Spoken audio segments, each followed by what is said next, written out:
ಇನ್ನು ಧರ್ಮಸ್ಥಳದ ಬುರುಡೆ ಕೇಸ್ಗೆ ಸಂಬಂಧಪಟ್ಟ ಹಾಗೆ ಕ್ಷಿಪ್ರ ಬೆಳವಣಿಗೆಗಳಾಗ್ತಾ ಇದೆ. ಕೋರ್ಟ್ ವರದಿ ಕೇಳಿದ ಬೆನ್ನಲ್ಲೇ ಎಸ್ಐಟಿ ಈಗ ಅಲರ್ಟ್ ಆಗಿದೆ. ಹೀಗಾಗಿ ಗೃಹ ಸಚಿವರನ್ನ ಎಸ್ಐಟಿ ಮುಖ್ಯಸ್ಥ ಭೇಟಿಯಾಗಿದ್ದಾರೆ. ಪ್ರಿಯಾಂಕ್ ಖರ್ಗೆ ಅವರನ್ನ ಭೇಟಿಯಾಗಿದ್ದಾರೆ ಪ್ರಣಬ್ ಮೊಹಾಂತಿ. ಸುಮಾರು 20 ನಿಮಿಷಗಳ ಕಾಲ ಮಹತ್ವದ ಸಮಾಲೋಚನೆ ನಡೆಸಿದ್ದಾರೆ. ಕೇಸಿಗೆ ಸಂಬಂಧಪಟ್ಟ ಹಾಗೆ ಪ್ರಕರಣದ ತನಿಖೆಯ ಪ್ರಗತಿಯ ಕುರಿತು ಸಚಿವರಿಗೆ ಮಾಹಿತಿ ಕೊಟ್ಟಿದ್ದಾರೆ. ಚಿನ್ನಯ್ಯನ ಆರೋಪಗಳ ಬಗ್ಗೆಯೂ ಕೂಡ ಚರ್ಚೆ ಮಾಡಿರೋ ಸಾಧ್ಯತೆಗಳಿದೆ. ಕೆಲ ಮಹತ್ವದ ದಾಖಲೆಗಳೊಂದಿಗೆ ಸಚಿವರನ್ನ ಭೇಟಿಯಾದ್ರ ಪ್ರಣಬ್ ಮೊಹಾಂತಿ ಗೊತ್ತಿಲ್ಲ. ಮುಂದಿನ ತನಿಖಾ ದಿಕ್ಕಿನ ಬಗ್ಗೆ ಮಹತ್ವದ ಚರ್ಚೆ ನಡೆಸಿದ್ದಾರೆ ಅನ್ನೋದು ಮಾಹಿತಿ. ಡೀಟೇಲ್ಸ್ ಕೊಡ್ತಾರೆ ಈ ಬಗ್ಗೆ ನಮ್ಮ ಪ್ರತಿನಿಧಿ ಸುನಿಲ್ ಲೈವ್ ಅಲ್ಲಿ ಜಾಯ್ನ್ ಆಗ್ತಾ ಇದ್ದಾರೆ. ಸುನಿಲ್, ನಾವು ಈಗ ಆ ಚಿನ್ನಯ್ಯ ಕೋರ್ಟ್ಗೆ ರಿಟ್ ಅರ್ಜಿ ಸಲ್ಲಿಸಿದ ಮೇಲೆ ಕ್ಷಿಪ್ರ ಬೆಳವಣಿಗೆಗಳಾಗ್ತಾ ಇರೋದು ನೋಡ್ತಾ ಇದ್ವಿ ಧರ್ಮಸ್ಥಳ ಬುರುಡೆ ಕೇಸಲ್ಲಿ. ಈ ಮಧ್ಯೆ ಕೋರ್ಟ್ ವರದಿ ಕೇಳಿದೆ. ಎಲ್ಲ ಬೆಳವಣಿಗೆಗಳ ಹಿನ್ನೆಲೆ ಈಗ ಎಸ್ಐಟಿ ಮುಖ್ಯಸ್ಥರು ಗೃಹ ಸಚಿವರನ್ನ ಭೇಟಿಯಾಗಿ ಚರ್ಚಿಸಿರೋದು ಕುತೂಹಲ. ಏನೆಲ್ಲ ಡೆವಲಪ್ಮೆಂಟ್ಸ್ ಆಗಿದೆ?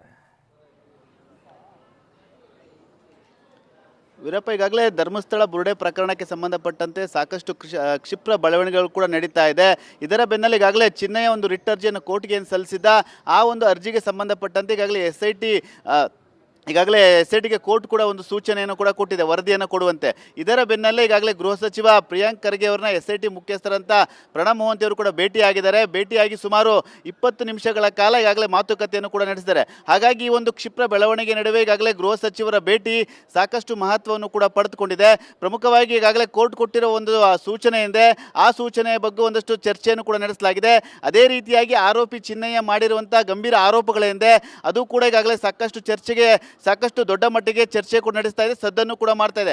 ಈ ವಿಚಾರದ ಬಗ್ಗೆಯೂ ಕೂಡ ಈಗಾಗಲೇ ಗೃಹ ಸಚಿವರ ಜೊತೆ ಒಂದಷ್ಟು ಮಾಹಿತಿ, ಒಂದಷ್ಟು ಸಮಾಲೋಚನೆಯನ್ನು ಕೂಡ ನಡೆಸಿದ್ದಾರೆ. ಪ್ರಮುಖವಾಗಿ ಮುಂದಿನ ಆ ತನಿಖೆಯ ದಿಕ್ಕೇನು ಮಾಡಬೇಕು, ಮುಂದಿನ ತನಿಖೆಯ ದಿಕ್ಕೇನಿದೆ, ಈ ಎಲ್ಲ ವಿಚಾರಗಳ ಜೊತೆ ಗೃಹ ಸಚಿವರ ಜೊತೆ ಎಸ್ಐಟಿ ಮುಖ್ಯಸ್ಥ ಸುಮಾರು 20 ನಿಮಿಷಗಳ ಕಾಲ ಸಮಾಲೋಚನೆಯನ್ನು ಮಾಡಿ ತೆರಳಿದ್ದಾರೆ ಅನ್ನೋ ಮಾಹಿತಿ ಕೂಡ ಲಭ್ಯವಾಗಿದೆ.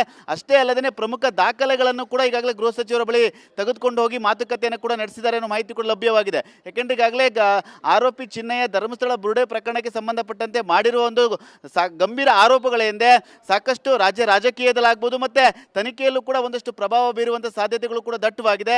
ಆ ಒಂದು ಹಿನ್ನೆಲೆಯಲ್ಲಿ ಬೆಳ್ಳಂಬೆಳಗಿನ ಗೃಹ ಸಚಿವರನ್ನ ಭೇಟಿಯಾಗಿ ಮಾತುಕತೆ ನಡೆಸಿ ಸಮಾಲೋಚನೆಯನ್ನು ಕೂಡ ನಡೆಸಿದರೆ. ಅಷ್ಟೇ ಅಲ್ಲದೆ ದಾಖಲೆಗಳ ಸಮೇತವಾಗಿ ಭೇಟಿಯಾಗಿರುವಂಥದ್ದು ಸಾಕಷ್ಟು ಮಹತ್ವವನ್ನು ಕೂಡ ಪಡೆದುಕೊಂಡಿದೆ. ಅಷ್ಟೇ ಅಲ್ಲದೆ ಮುಂದಿನ ತನಿಖೆಯನ್ನು ಏನು ಮಾಡಬೇಕು, ಯಾವ ರೀತಿಯಾಗಿ ತನಿಖೆಯನ್ನು ನಾವು ನಡೆಸ್ತೀವಿ, ಈ ಎಲ್ಲ ವಿಚಾರಗಳ ಬಗ್ಗೆ ಒಂದಷ್ಟು ಸಮಾಲೋಚನೆಯನ್ನು ಮಾಡಿದರೆ. ಅದು ದಾಖಲೆ ಸಮೇತವಾಗಿ ಸಮಾಲೋಚನೆ ಮಾಡಿರುವಂಥದ್ದು ತೀವ್ರ ಕುತೂಹಲವನ್ನು ಕೂಡ ಮೂಡಿಸಿರುವಂಥದ್ದು. ಈಗಾಗಲೇ ಗೃಹ ಸಚಿವರನ್ನ ಭೇಟಿಯಾಗಿ ಪ್ರಣಬ್ ಮೊಹಾಂತಿ ಅವರು ಕೂಡ ತೆರಳಿದ್ದಾರೆ. ಮುಂದಿನ ತನಿಖೆಯನ್ನು ಯಾವ ರೀತಿಯಾಗಿ ತೆಗೆದುಕೊಳ್ತಾರೆ, ವರದಿಯನ್ನು ಯಾವಾಗ ಸಲ್ಲಿಸ್ತಾರೆ ಕೋರ್ಟ್ಗೆ ಅಂತೇಳಿ ಕಾದು ನೋಡಬೇಕಾಗಿರುವಂಥದ್ದು. Veerappa, thank you Sunil.